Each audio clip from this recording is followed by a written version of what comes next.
یہ بولتے نواب عالیان پھر سے اپنی چھوٹی بیگم کو اٹھا گئے تھے۔ رشال کے دونوں ہاتھ ان کے گلے کا ہار بنے ہوئے تھے۔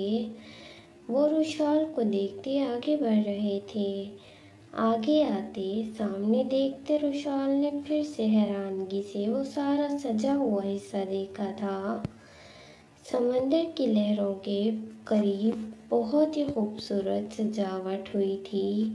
بلیک اور گولڈن غباروں سے ہر طرف روشنی کے لینٹرن لگے ہوئے تھے۔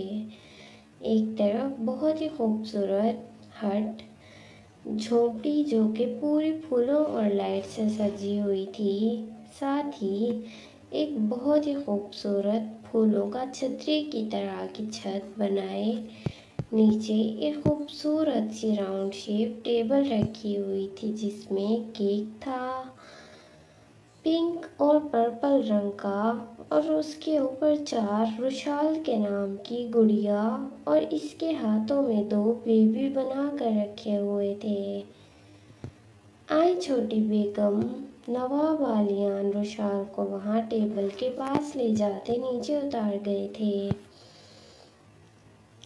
رشال جو بہت باریکی سے اس کیک کو دیکھ رہی تھی، اس میں جب رشال اور اس کے بچے تھے تو نواب عالیان کہاں تھے؟ کیا وہ آج بھی اس کے نہیں بنے تھے؟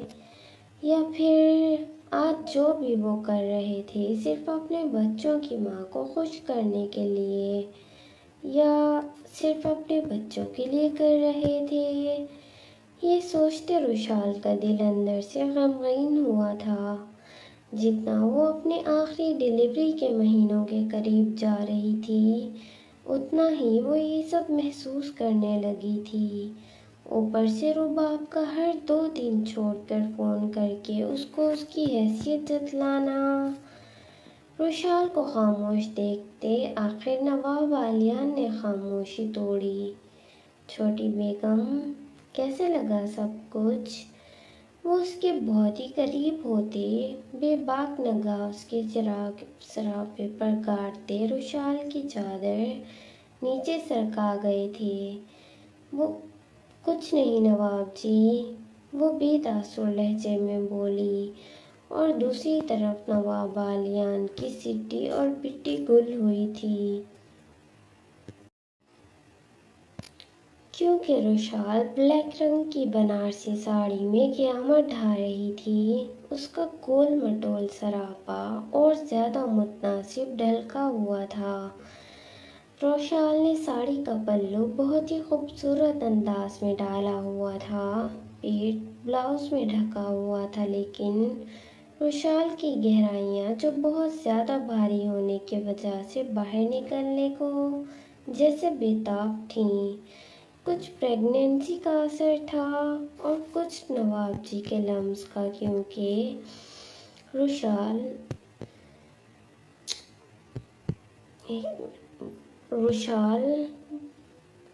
وہ زیادہ تر رشال کی دھڑکنوں سے ہی لپٹتے اپنی پیاس بجھاتے تھے۔ آج بھی ان کا یہاں اپنا پورا حق لینے کا ارادہ تھا، اسی لیے تو ساتھ ہی ایک چھوٹی سی جھونپڑی بنوائی تھی۔ پورا کلفٹن ایریا بند تھا، ہر طرف داخلی اور خارجی راستے پر نواب عالیان کے گارڈز کھڑے تھے، کوئی اس طرف آ ہی نہیں سکتا تھا۔ کیسا لگا سب کچھ چھوٹی بیگم؟ رشال کے خوبصورت سراپے کو اپنی آنکھوں میں قید کرتے بولے۔ بہت اچھا ہے سب، ہلکا سا بولتے مسکراہٹ لیے وہ اسپاٹ لہجے میں بولی تھی۔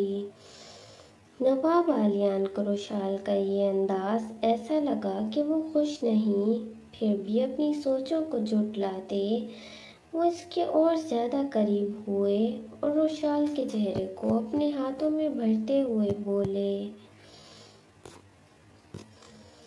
بہت خوبصورت لگ رہا ہے میرا چاند کا ٹکڑا۔ آج کیک کاٹنے کے بعد بہت کچھ آپ سے بولتے آپ کے بے حد قریب آنا ہے۔ ایک ہاتھ بے باکی سے رشال کی پچھلی گہرائی میں پھیرتے ہوئے وہ بولے تھے۔